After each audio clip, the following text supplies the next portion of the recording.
This is Mike from MPC Stuff. Today we're going to show you how to put on the thick fat pads, color pads for the Akai MPCX. They're available on our site. You'll see these are the same pads that also fit the Live. They fit the Studio, the Touch. They're the same ones. We're going to show you how to put it on this. It's actually not that difficult on the MPCX. So we're going to go ahead and show you how to do that. This is also going to be the method if you need to change out the pad sensors. As of right now, I don't think there'll be any pad sensors that are going bad that quickly, but they will eventually go bad, and this will also show you how to change those. As you can see, our unit's already customized now with the wood side panels that we also have at MPCstuff.com. So first things first, we're going to turn over our unit. We already have these side panels on here, so you're going to see we have the brackets on the bottom to hold these side panels. So we're going to go, first things first, we're going to turn it around here so we have the screen side facing towards us. After we've done this, we're going to take out our screws. You're going to see on the unit, I'm going to point at the screws.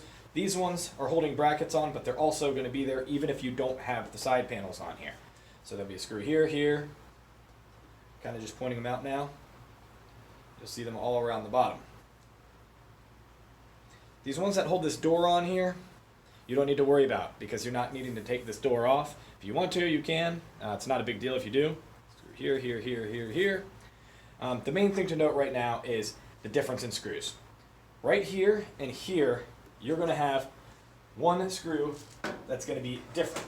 It's going to have a hex head on the top that you're going to need to access with an Allen key or a Torx. Torx is another option, which is going to be a T8, a Torx 8. If you're going to use an Allen key, it's going to be 5/64. So keep that in mind that you're going to need those to remove the two screws with the hex side. So we got, go ahead and take these out and show you.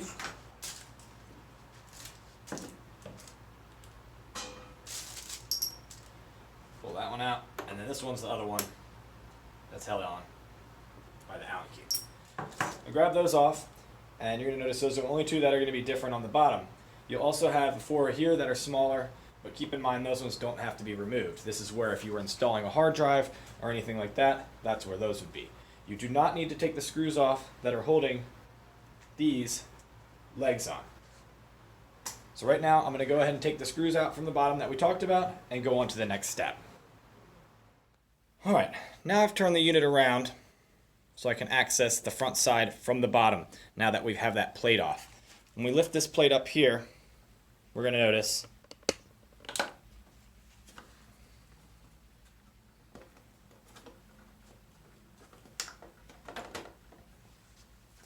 we're going to have a bunch of wires underneath here. These wires are going to be holding this top plate down, which is going to make it a little bit harder for us to access things. First thing you're going to notice is these wires here are being held by this. We open this up to give us a little access and give us a little bit of more movement around here to get at the pads. This will be able now to lift up a little bit. Make sure you don't lift up too much when you're working on these things, or these will stretch too much or get broken. So make sure you're looking at every cable to make sure you're not stretching it too much when you're trying to do this, especially the ones up here near the top. Those ribbon cables can be really intricate and they're a little fragile. If they turn too much, they could rip. The easiest way now that we're going to work on here is this is the only board really that we're going to need to get out to get to this access here. So this board will also enable us to loosen up some of these here. So we're going to move this kind of forward just a little bit, just so we can access the three screws that are on the top of here. As you can see, three screws are here, here, here, here. I'm sorry, that's four screws rather. And you're going to note they're a little smaller, so you're going to need a smaller headed screwdriver to get at these. We're going to go ahead and pull those out now. Now that we have those four screws out, it's going to make it easier if we pull these knobs off. They just pull out just like that, and that's going to give you an easier way to get this PCB board up and out of the way. So now we have that. We're going to lift that just a little bit again, the top portion, so we can access here. And then you'll see this will kind of lift out of place so we can move it out of the way. So once we have that moved out there, we're going to see right here, we have this right here. We're going to take this connector out just so we can kind of move this out of the way on this side, and we can move that out of the way of the plate that we're trying to get at. The plate we're trying to get at is right there, so we can access the pads and the pad sensor. Okay, now that we've gotten it open, we've pushed this a little bit to the side. Again, make sure all these things, there's nothing stretching out too much. There's none of these plugs should be coming out. None of these should be too altered. So what we did is we pushed our endpoint, the back of the unit here, against the wall, and we've propped it up here. Make sure you got something that's a good prop. I'll be honest, this one doesn't seem very strong right now. We just kind of have to work on it to make sure the prop is there. When you work inside, just make sure that you're not shaking anything to mess with whatever you've used to prop it up. The only other thing that you might have to do, sometimes we're able to get it without, sometimes not. You might have to take out this screw right here that's holding this ground cable that's going to get in our way here. But we're going to go ahead and show you first how to get that part out. As we talked about before, this part came out of this, so that can kind of just move off to the side here. You're going to want to be really careful inside here. Now the next thing we're going to do, we're going to see screws here, here, here, here, here, here, and here. And there's also one in the center. So let's go ahead and get those out now, and then we'll show you the next step. All right, now that we have all our screws out holding this in, keep in mind those screws are different than the black screws that we took out of the top of the unit. And also different than those hex screws and the silver screws we took out of here in that other area with the PCB board. So now we should have the silver screws, which went in that board up there in the front. We should have the bigger, thicker black screws that went in the top of the casing when we pulled the casing off. The two that were hex-sided that we took off from the casing top also that we located to begin with. And then now all the screws that kind of held this piece on here. So now that we're looking at the piece here, you can see what we're looking at right now. We're going to come into this little connector right here with the blue. This connector has a brown piece that's going to, each part is going to pull towards you. Go very gently with it because you don't want to pull it all the way off. That's going to release this blue cable that's going to come out. We need to get that cable out so then we can lift this off. You might have to move this around a little bit right here. This pin right here might have to move around here and around here so you can get this out. But that will give us access now to the panel that's covering up the pads. Our next step is pretty easy here. We just have screws here that are also going to be small, and they're going to be the silver style screws. Make sure you compare them to others. Make sure you're putting the right ones back in. So now we're going to take out those 4 screws there. Wanted to note that the 4 that are coming out of here are going to be smaller than the other silver screws. They're just a little bit shorter. So make sure you keep these 4 separate. Those are going to be the next ones you put back in, so maybe put them in a separate place so you put those 4 back in first. Because they're just a little bit shorter than the other ones that we took out of this PCB board here. All right, now that we have the 4 out, we're going to pry this up. The easiest way, we kind of just put a little screwdriver in here. Be careful when you do it to pull up what we call the pad sensor PCB here, the FSRs. We're going to put this on the side over here. And now we have access to our pad sensors. If you need to change out the pad sensors, you can get them at MPCstuff.com. Notice that the pad sensors, they're on like this. The dull side is this way. The shiny side goes towards the pads. Now we're going to put in, open up from MPCstuff. We're going to go with white on these. We also have red, blue, clear, black, and you can change whatever color you want. But we're going to go on these ones to change it out with white. So when you're pulling it out, you're going to want to kind of look. They're very similar on the new way it is, but see how you're taking it out and try to compare to the way you're putting it in. You'll see how the way the sensors are, there's a little line in the middle here. You can kind of compare it to those, and that's the way you're going to put the new ones in. So we're going to go ahead and pull these, and we're going to take our new pads and set them in.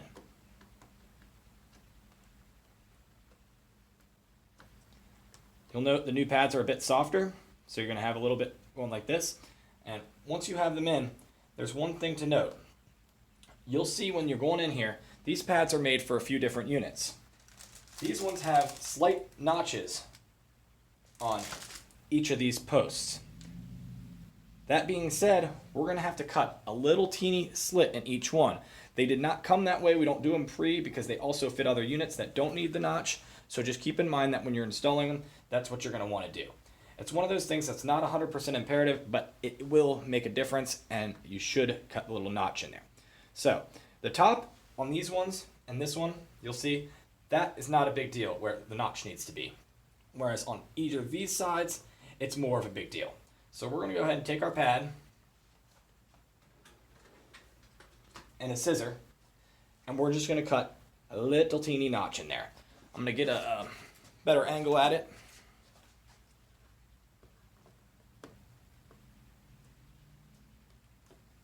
And you'll see just putting a little notch in that area, more like a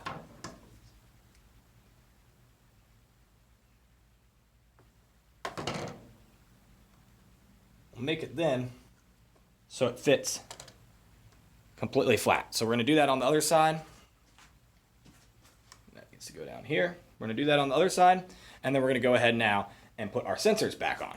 Okay, now that we have everything flat, remember the sensors, the shiny side is going to go towards the pad, and the dull side is going to go up.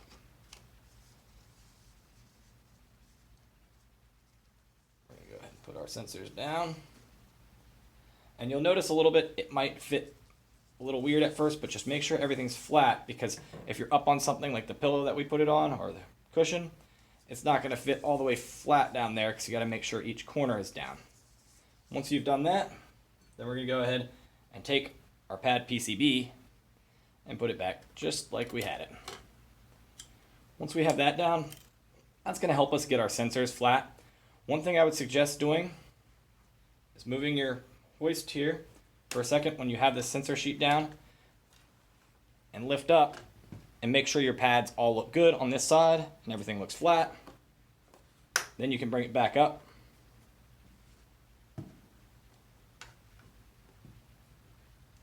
So you can put your screws in. Once you put your screws in there, then we're going to go to the next step. Another reminder here, these are going to be the smaller of the shorter of the 4 silver screws.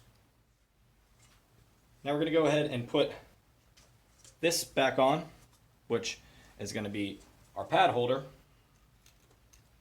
Remember, this goes up through here, so we can go up like this, and then make sure we get this piece out of the way. So now we have it down. Remember, this goes in the opposite way that it came out. Make sure that each side is open. Press the blue part in, and then push back on each of these. One thing you'll notice, we did end up, this is one of the easiest things to come off. This is the antenna for the Bluetooth and the Wi-Fi. So make sure you have all these are still attached, but we've noticed ours has fallen off here.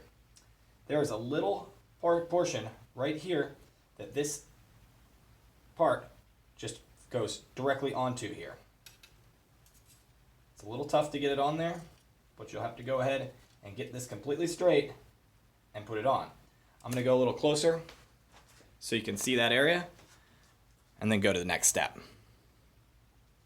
You're going to see right here, this brass post that I'm talking about, that is where that wire, that small wire, is going to attach to. It goes on kind of like a button, so it's just going to flip up there and then click into place. And I'm going to zoom out real quick so you can see exactly where we are. And this here is what we were talking about earlier, that needs to go onto that button there. This is only required if for some reason yours came off, but this is definitely the easiest one that will just randomly come off sometimes when you're opening up the unit. So just keep that in mind there, that could be. We're going to look around and make sure all our other attachments are on. Make sure that nothing's damaged, like this one right here goes against the post. Looks okay. Everything looks like it's still connected. You see everything connected in the back. Nothing's too stressed. So now that we have that, we're going to go ahead and go to our next step, which will be putting this back on here where we got it.